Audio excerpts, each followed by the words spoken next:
Welcome to WhizGirls Academy Super Secret Agent Trainees. Today, I'm super excited to share Shelmina Babai Abji, your Master Secret Agent Trainer. She is the CEO and founder of Show Your Worth AI. She's also the best-selling author of Show Your Worth, and she's going to share her journey from her childhood to being a founder and everything in between with us. Are you ready? Here we go. Okay. All right. So that was an amazing journey that you shared with us. And I feel like there's either another book or definitely a movie about your life story from where you started as a child to where you ended up now. And I'm sure you're on to bigger and better things now. So it's going to get bigger and bigger. So you would have to figure out who's going to play you. That would be phenomenal. One of your agents. Yeah, for sure. All right. So tell us what you learned when you were 11 years old that you've kept with you today. Yeah.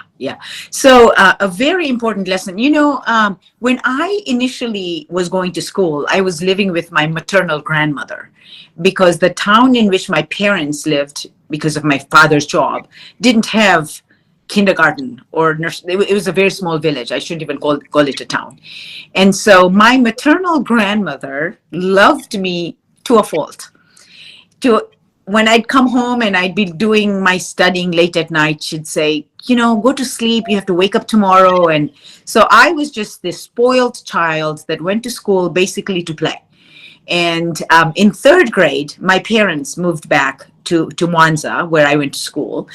And I brought my report card home. I had ranked 27 out of 30.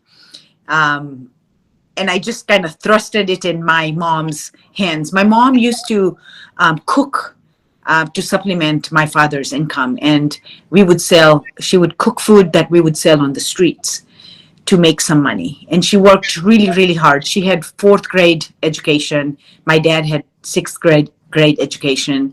And they worked really hard to raise us four children. But I had no idea of all these things. When I came home with that report card, all E's and F's and red inks everywhere, my mom started crying. And I looked at her really confused. Why are you crying? I said. And I asked, and she said, I work so hard so you can go to school and you're failing every grade. And I said, well, why didn't you tell me you wanted me to pass? I really sincerely, there were no expectations set. And I had really no idea why I was going to school. I just went to school every day. But because I loved my mom so deeply, I said, you know what? Now I'm going to study so I can get good grades just to make her happy. That's all I was trying to do. And so instead of playing as soon as school ended, I started doing my homework after school ended. Instead of sitting in the back row and talking while the teacher was teaching or writing notes or doodling or drawing puzzles, I started paying attention to what my teacher was saying because I wanted to get good grades. And so what I learned is I made studying my priority. When I shifted my priorities, which meant I shifted my attention, I got different outcomes. And that has stayed with me throughout my life. In fact, there is an entire chapter in my book called Intentional Attention. When you become intentional about where you focus your attention, you see, each one of us gets 24 hours in a day. Every single person. The difference between what we achieve in those 24 hours is dependent on where we focus our attention. Our attention is our most valued resource. It's also a perishable resource. If you don't use it, you lose it. So when you become intentional about where you focus your attention, if you know what's important to you, then you can focus your attention on what matters to you. It will help you achieve whatever it is that you are trying to achieve. In my case, it was getting good grades at that time. And so it helped me achieve good grades. So whatever it is that you want to achieve, intentionally focus your attention towards that goal, because that achievement doesn't happen one fine day. It happens every single day based on where you focus your attention. That's so true. Yes. On that note, tell us what advice you would give our aspiring secret agent trainees in the audience. Yeah. Well, the first advice I would like to give is you can be leaders in whatever field you choose to be. Leaders are not born. Leadership is a skill. If I could learn how to be a leader, so can you. So first and foremost, aspire to become a leader in your field. Not just being in that field, but rising up the leadership rank in whatever field that you choose.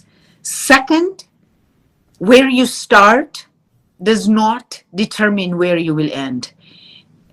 Your choices every day, the big ones and the small ones, determine where you will end up. So aspire to make good choices, but also know that no choice is final. If you make a choice, make sure that you are learning from that choice.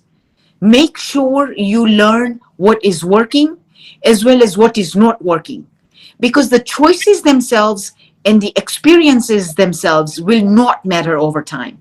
Who you become as a result of those choices and as a result of those experiences matters. So always be taking a chance on yourself. Never, ever, ever, ever give up on yourself, because the world takes you at your own estimate. When you believe in yourself, when you respect yourself, when you set boundaries for yourself, everyone else will respect you, will understand your boundaries, will understand what's important to you, and they will respect your choices. And they will also take a chance on you because you are taking a chance on yourself. And then lastly, always aspire to give back. No matter where you are in your career journey, in your school, take whatever you know and share it with others.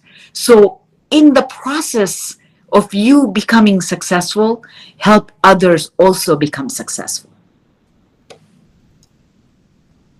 Those were such great lessons and advice. That was amazing. How can our special secret agent trainees follow your journey moving forward? Is it Instagram? Is it your website? What do you recommend? Both. My website is www.shelmina.com, my first name. The fact that my first name is so unique, I own the domain name. And so I also want your secret agents to know that your differences are your strengths. The more unique you are, the more unique your life journey is, the better value you will be able to create wherever you go, because no one else has had the experiences you have had. And so my website, myuniquename.com, and also my Instagram. I'm also on TikTok, and my handle is straight up Shelmina, because that's how I do things. I'm straight up. I tell you what you need to hear, not what you want to hear, and I say it in no uncertain way. We love it. We wish more people were like you, straight up Shelmina. That's awesome. Okay, so now we have time for questions for our secret agents. So feel free to either raise your hand or unmute yourself and ask your questions. And teacher, feel free to ask questions as well, because we have limited audience today. Okay, so I'll start. Mia doesn't hear have you. a question yet. Can you hear me? Can you unmute her? Oh, I'm talking. Can you hear me? Yeah, I can hear you. I don't know. I feel like maybe something with Shelmina's audio. Should I go and come out? Go back in. You want to try that? Okay, so let me leave. I can hear you, Shireen, but I cannot. Yes. Yeah, I don't know. Something weird happens in between. So maybe you can take her question and ask. She's going to come back in. Okay. How about Jamie and Marisol? You can ask questions too, since we have time. And also make sure that the secret agent can also ask questions. Yes, absolutely. When she speaks up. Yeah. Carla's coming back. Okay, can you guys hear me now? Okay. Yes. That's something, right? You have to go in and come back out. I don't know. Unless we're really secret agents. Yeah, we are, exactly. Okay, so I would love to know. I mean, I can only imagine at 15 the fear you must have had to leave your home, your family, beyond, wanting to take your family out of poverty to have these better opportunities. What else was motivational for you? What else helped you to continue to thrive and continue to persevere beyond just poverty? Yeah. Belief in myself. Yeah. As I was saying, always take a chance on yourself. And so, the good news was when I moved away from home at the age of 15 to go to the capital city of Tanzania, I lived with my uncle. My mother's brother had a home there. And the culture from which we come, living with your uncle, you're not expected to pay or anything. You just go live with your uncle. And so taking that small step first, and I say small compared to leaving the continent of Africa and moving to India, that helped me. And that was easier. But when I went to India, I would cry myself to sleep. I did not like the food that they were serving in the cafeteria because it was the same food all the time. And because even though we were poor, my mom used to cook for other people as a source of income. So she was an exceptionally good cook. So I was used to eating good food. And so I'd be lonely. The other thing was, I studied English in school, but it was more how to read and write English, but I was not good at conversing in English. And so it was harder for me to make friends. So I was lonely. I was hungry. I was missing my family. It was really difficult the first few days. And there were so many days when I just wanted to give up. I would tell myself, no one in Tanzania has a college degree and they're fine. Why am I putting myself through this? And I'm so glad that I didn't give into that loneliness and that fear, because I was so driven to lift ourselves out of poverty that my fear and everything else that I was going through was lessened. It was minimized because I was so focused on achieving that goal. And Carla, I have actually coined a term called power quotient. Just like we have IQ and EQ, I tell people that we also have PQ. And our power lies in our responses, especially when the stimulus is negative. You see, when the stimulus is positive, it's very easy to respond positively. But when the stimulus is negative, whether it's an internal stimulus like that fear, like that loneliness, like that desire to give up, these are all internal voices in your head that are telling you to quit. They're asking you to take the easier route. When that happens, you stop and you have the ability to scan your mental chatter. You can hear those voices. And just as you have a voice of fear, you also have a voice of courage. That voice might be thin, it might be faint, but look for that voice and feed that voice, because then you will make that voice louder. The voice that you feed is the voice that will get louder, and it gets amplified to a point where the voices of fear, the negative stimulus, becomes less and less in your head. And then pick a response that will move you towards your goal, that will move you towards showing your worth. And then when you learn how to overcome the internal stimulus, then the external stimulus stands no chance. Because a woman like you, a woman like me, when we rise up the leadership ranks, people haven't seen leaders like us. So they will question our capabilities. However, when we believe in our own abilities, we will not allow them to derail us. When we have learned to overcome the internal stimulus, we will never let the external stimulus ever have power over us. And that is how powerful we are. That is our power quotient. Our power quotient is ours in the way we show up, in the way we believe in ourselves, in the way we can overcome our internal mental negative chatter. That lies, it's in our power. It's our response to the world. You see, people will never always be the way we want them to be. The situation will never always be the way we want them to be, but our responses can always be the way we want them to be. And when we choose to define ourselves, no one else can define us. Thank you. I have one more question, if you don't mind. Mia's kind of shy, and this the school environment is it's a Catholic school, and predominantly kids of color. And beyond, what you've already said about believing yourself, not giving up, like pretty much knowing your worth, what advice would you give to young girls now of color that are interested in the STEM program or interested in pursuing that career? Because sometimes it can be a little intimidating if it's a male-dominated society or dominated culture, career, and you may have that imposter syndrome, like I'm not good enough, things of that nature, that spirit of doubt sometimes. Like, what would you say to our young girls now that are interested? And I know that Mia in some ways is interested in the sciences and things of that nature. What advice would you give to them? Yeah, I love that question. Thank you for asking. As I mentioned to you, when I started my STEM career, I was the only woman of color in a company of 2,000 people.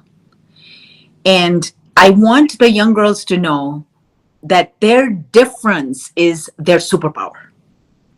The fact that you are different, you are able to bring diversity of thought into solving problems. And so lean into your differences, speak up and solve problems, because only you see things the way you see things based on your life experiences. And the corporations today, it has been proven that when you have diversity of thought, you are more innovative, you are more competitive. It actually contributes to the top line and to the bottom line. When I started as a woman of color in STEM, all this was not known. And so I had to overcome these challenges. I had to prove my uniqueness. I had to prove that I can contribute towards the success of this organization. Because remember, the only reason why someone hires you is because of the value you are creating. And so even as a young individual, when you are doing a team project, bring in a unique perspective. Take on leadership roles, take on tasks that will build your leadership skills. And more importantly, take tasks that will push you outside your comfort zone. Because when you are pushed outside your comfort zone is when you build new competencies. And then when you are done with that project, no matter what the outcome is, but reflect upon what you learned. Because as I said earlier, the experiences themselves will not matter, but who you become as a result of those experiences. And go back and remember how scared you were because you were stepping outside your comfort zone. And remember how you learned in the process. Remember, you can ask for help. You can ask teachers. You can ask other students. Become comfortable in asking, because asking for help is actually a sign of strength. So go back and look at yourself as to who you were when you took on that project that pushed you outside your comfort zone. And understand that you were able to ask for help, you were able to learn, and most importantly, understand the competencies you build while you were working on that project, because that is what will build confidence. Your confidence that is based upon your competence is rock solid. It's not just waking up in the morning and say, I believe in myself and I'm confident and I can take on anything. No, it is actualizing that. It is knowing that you can learn things. It is knowing that you can step outside your comfort zone and take on tasks that are difficult. And it is knowing that you can do difficult things. That is what builds confidence in yourself. That will enable you to take bigger chances on yourself and step even further outside your comfort zone. That's my advice. Thank you. I can see you clapping, even though I can't hear you, Majida. I can see you clapping. I love that. Thank you. I think Majida's on mute. Yeah. All right, let's see if our secret agent has a question, because we have like 6 minutes left and we don't want to keep Shelmina waiting.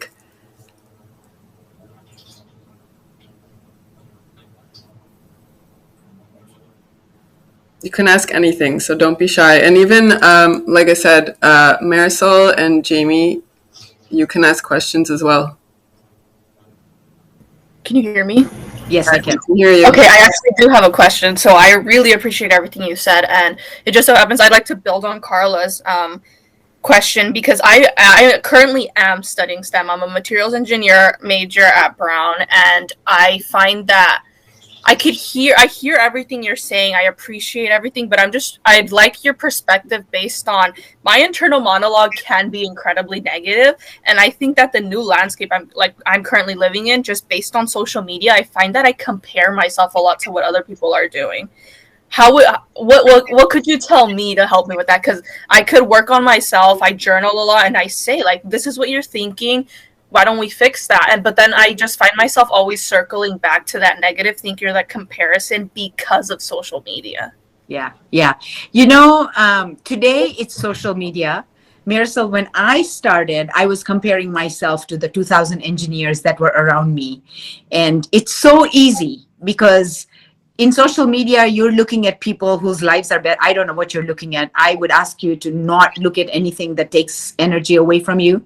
I would ask you to only follow people that will either give you joy or increase your energy levels. Anyone that depletes you of your energy, choose to unfriend them. You have a choice in which you can decide where are you going to allocate your attention. So choose to allocate your attention on things that will build you, not things that will belittle you. Number two, it's social media. For me, it was all these people that had, I went to a third-tier university. I should not say only. I have a bachelor's degree in computer science. Everyone I worked with went to Ivy League colleges. You're actually going to an Ivy League college. I went to a third-tier university where no one even came to interview students. And so when you see people around you and you start thinking that they are better than you in some way, shape, or form, you are undermining your capabilities. I'm not saying that you don't give credit to people that are better than you. Make them an inspiration instead of making you feel any less, because they should inspire you to become them. Find people that you respect, that you admire, and listen to my TED Talk and read my book, in which I take you through how to overcome that negative mental chatter.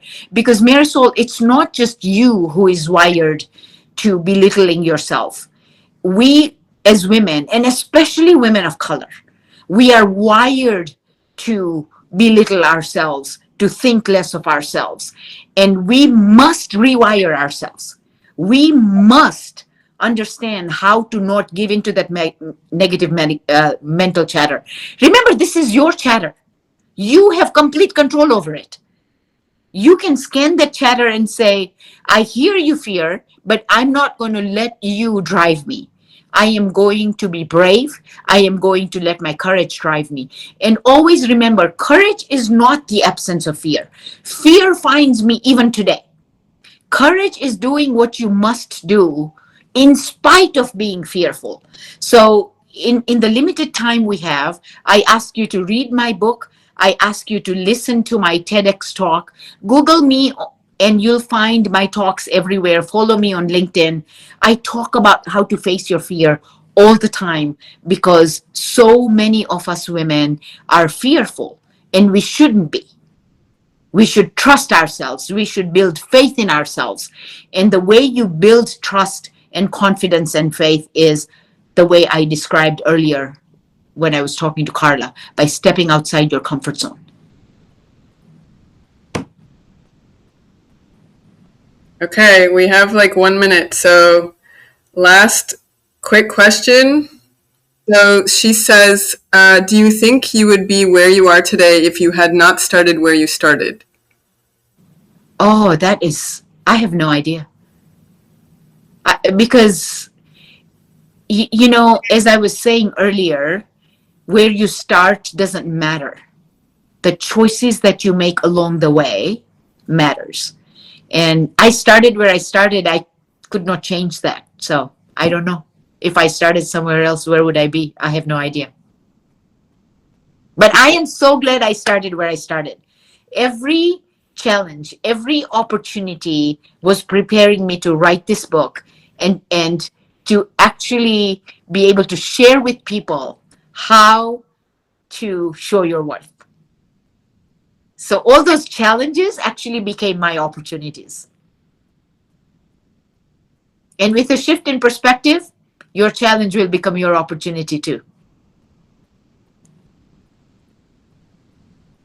That's amazing advice to end on. And I'm just going to do quick takeaways really quick. So be curious, keeps you intellectually motivated. Where you begin doesn't determine where you will end up. Aspire to make the right choices.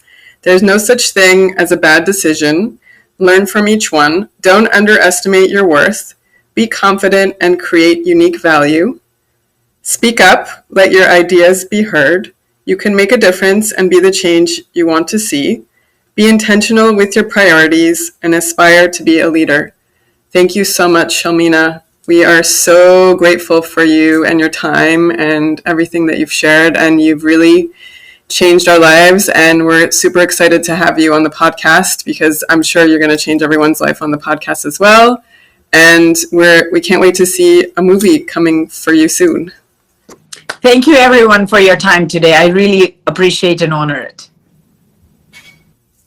Thank you again. And until next time at WhizGirls Academy, thank you Super Secret Agent trainees and everyone, the master trainers, and we'll see you tomorrow. Bye.